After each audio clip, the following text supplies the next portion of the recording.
نالت چوں ارباب عقول، وہ عقل مند لوگوں کی طرح ہزاروں کتار ہو رہا تھا حضور کے ہجر میں۔ اور اس سے بھی عجیب کہانی سناتا ہوں کہ حضور حضرت ابو بکر رضی اللہ تعالیٰ عنہ، حضرت عمر اور سیدنا عثمان غنی رضی اللہ تعالیٰ عنہم اور اللہ کے محبوب علیہ الصلوۃ والتسلیم احد پہاڑ کے اوپر تشریف لے جاتے ہیں۔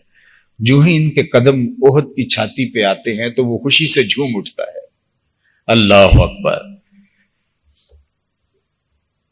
مگر نازم بئیں ذوقے کہ پیش یار می رقصم، مگر نازم بئیں ذوقے کہ پیش یار می رقصم، تو وہ رقص میں آ گیا، وہ جھوم اٹھا۔ تو اللہ کے محبوب علیہ السلام نے زور سے اس کے اوپر اپنا پاؤں مارا اور فرمایا کہ اثبت احد فإنما علیک نبی و صدیق و شہیدان، ٹھہر جاؤ، تمہارے اوپر اللہ کا ایک نبی ہے، ایک صدیق اور 2 شہید ہیں۔ تو اس کا سارا وہ جو رقص کی کیفیت تھی، اس کے جھومنے کا انداز تھا، وہ تھم گیا۔ اور پھر حضور علیہ السلام نے اس کہانی کو ایک دوسرے موقع پہ بیان کیا جب غزوہ تبوک سے واپس آئے۔ یہ غزوہ تبوک حضور علیہ السلام کا مدینہ المنورہ سے بہت زیادہ وقت جو حضور باہر رہے ہیں تو وہ تبوک کے موقع پہ رہے ہیں۔ ایک لمبی مسافت تھی اور تبوک کے موقع پہ ہر شے مدینے کی حضور سے اداس ہو گئی تھی، اور یہی موقع تھا کہ لوگ مدینہ المنورہ کے خواتین بھی اور بوڑھے بھی بچے بھی باہر نکل کے حضور کا استقبال کرنے آئے تھے۔ اور ان کے پاؤں سے جب گرد اڑی تو جس سمت سے تبوک کے مجاہد آ رہے تھے حضور علیہ السلام کے ہمراہ، تو ہوا کا رخ ادھر تھا، تو گرد اڑ کے ان کے اوپر پڑی، تو انہوں نے اس گرد سے بچنے کے لیے اپنے اماموں کے جو عزبے ہیں یہ اپنے ناک کے اوپر رکھ لیے تاکہ اس گرد سے بچ جائے۔ عمومی طور پہ یہ انسان کرتا ہے۔ تو حضور نے دیکھا تو حضور نے ایک تاریخی جملہ ارشاد فرمایا کہ ان کو پیچھے ہٹا لو، تم جانتے نہیں مدینے کی گرد میں بھی شفا رکھی گئی۔ اللہ اکبر۔ میں چم چم اکھا نہ لاواں صدقڑے جاواں نی مٹیے عرب دیے۔ اور اقبال نے کہا تھا خاک طیبہ از دو عالم خوش ترست، خنک شہرے کے آنجا دل برست۔ اللہ اکبر۔ فرمایا اس کی مٹی میں بھی شفا رکھی گئی ہے۔ تو تبوک کا موقع تھا کہ لوگ بھی حضور علیہ السلام کو دیکھنے کے لیے بےتاب تھے، اور حضور بھی، ویسے تو حضور جب بھی مدینہ المنورہ کے قریب آتے تو سواری کو ایڑ لگا دیتے، سواری کو تیز کر دیتے، اشتیاق زیارت مدینہ میں۔ اللہ اکبر۔ تو اللہ کے محبوب علیہ السلام جو ہی تشریف لائے تو سامنے جبل احد نظر آیا، تو آقا کریم علیہ السلام نے ارشاد فرمایا احد جبل یحبنا ونحبہ، احد ایسا پہاڑ ہے جو ہم سے پیار کرتا ہے، ہم اس سے پیار کرتے ہیں۔ اللہ اکبر۔ آپ مسجد نبوی سے احد کی زیارت کے لیے جائیں تو احد کے قریب آ کے جو ہے وہ ایک جگہ ہے، وہاں یہ حدیث جلی حروف میں لکھی ہے، جہاں احد شروع ہوتا ہے، احد شریف شروع ہوتے ہی حدیث جلی حروف میں وہاں کی بلدیہ نے لکھی ہے احد جبل یحبنا ونحب۔ یہ حضور نے تبوک سے واپسی پر کہا تھا کہ یہ پہاڑ ہم سے پیار کرتا ہے اور ہم اس سے پیار کرتے ہیں۔ اللہ اکبر۔ تو ہمارے ایک استاد تھے، وہ فرمایا کرتے تھے ذوق میں کہ پھر احد بھی ہمارا پیر بھائی ہوا، کہ ہم بھی حضور سے پیار کرتے ہیں اور احد بھی حضور سے پیار کرتے ہیں۔ اور میں جب مدینہ المنورہ حاضر ہوتا ہوں تو میں اپنے دوستوں کو کہتا ہوں کہ آج اگر ہم پرانا مدینہ ڈھونڈنے نکلیں تو پرانے مکان بھی نہیں ہیں، وہ پرانی چیزیں بھی نہیں ہیں۔ ظاہر ہے جہاں کچے مکان تھے وہاں عالی نصب ہوٹل بن گئے ہیں، وہ ممیاتی ہوئی بکریاں، وہ جگالی کرتے ہوئے اونٹ، وہ کچی سڑکیں، وہ کنویں اور کنویں کے اندر پڑے ہوئے ڈھول، اب سب کچھ نہیں ہے۔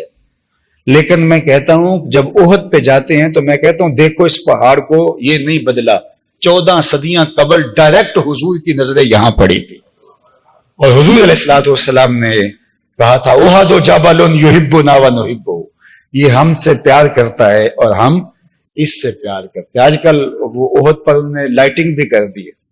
تو ایک دن ہم سلام کر کے نکلے تو مسجد نبوی کا ماحول تھا، تو عجیب اس وقت کیفیت پیدا ہوئی۔ تو میرے ساتھ ایک دوست تھا، میں نے کہا کہ وہ آمد ہو رہی ہے، آپ لکھ لو۔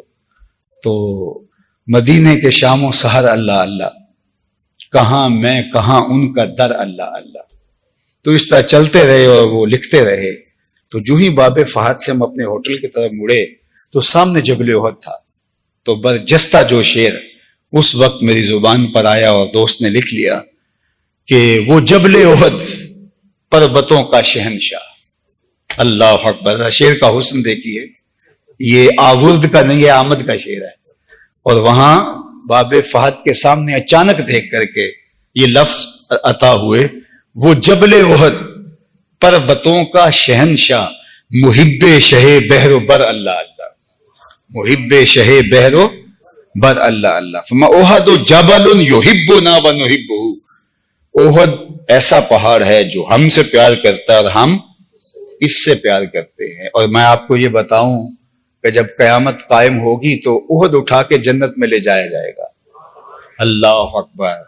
رکن من اراکین الجنہ, یہ جنتی پہاڑ ہے, 15 کلومیٹر پر پھیلا ہوا پہاڑ. اس کی اگر شکل دیکھیں اوپر سے تو لگتا ہے جس طرح اس میں محمد لکھا ہوا ہے صلی اللہ علیہ وآلہ وسلم. تو پتھر بھی ان سے پیار کریں, درخت بھی ان سے پیار کریں. حضور تشریف فرما تھے تو ایک صحابی آئے اور کہا حضور میرا اونٹ پاگل ہو گیا ہے. اور اونٹ جب دیوانہ ہو جائے تو یہ بالخصوص جو صحرائی علاقوں کے رہنے والے لوگ شاید کوئی یہاں ہو وہ جانتے ہیں بہت خطرناک ہو جاتا ہے. ہمارے پنجابی میں کہتے ہیں کہ اونٹ دا کھور جو ہے یہ بہت خطرناک ہوتا ہے.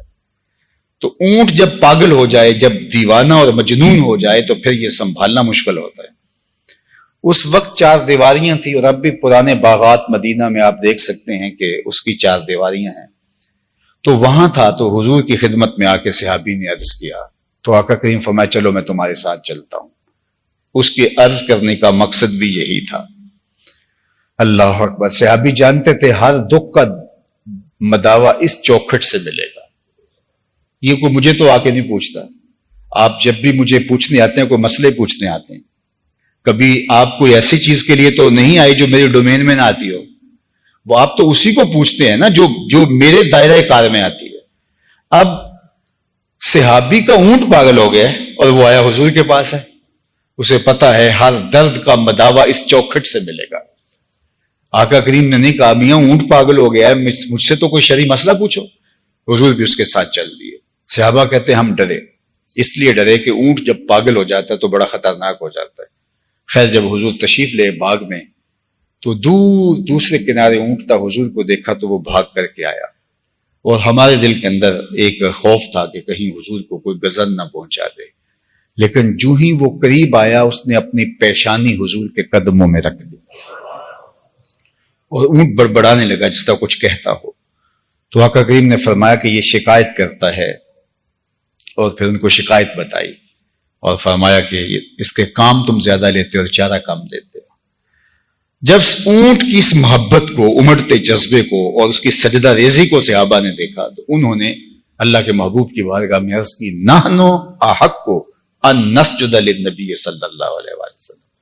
حضور ہمارا زیادہ حق پہنچتا ہے کہ ہم آپ کو سجدہ کریں. جب یہ اونٹ ہو کے سجدہ کر رہے تو ہم تو آپ کی امتی ہیں, یہ سجدہ تعظیمی ہے, تو ہم بھی آپ کو سجدہ کرنا چاہتے ہیں. تب حضور نے فرمایا تھا کہ میری شریعت میں اگر جائز ہوتا تو میں بیوی کو حکم دیتا کہ وہ شوہر کو سجدہ کیا کرے.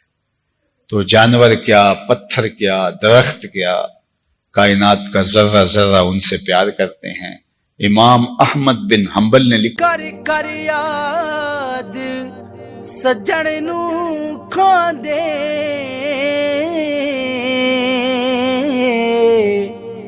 بھن بھن جگر نوالے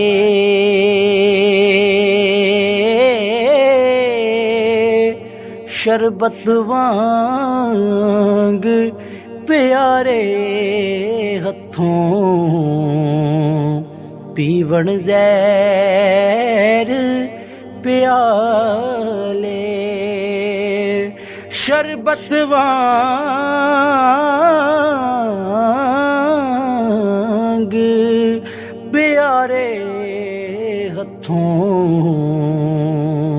پیون زہر پیالے لے لیا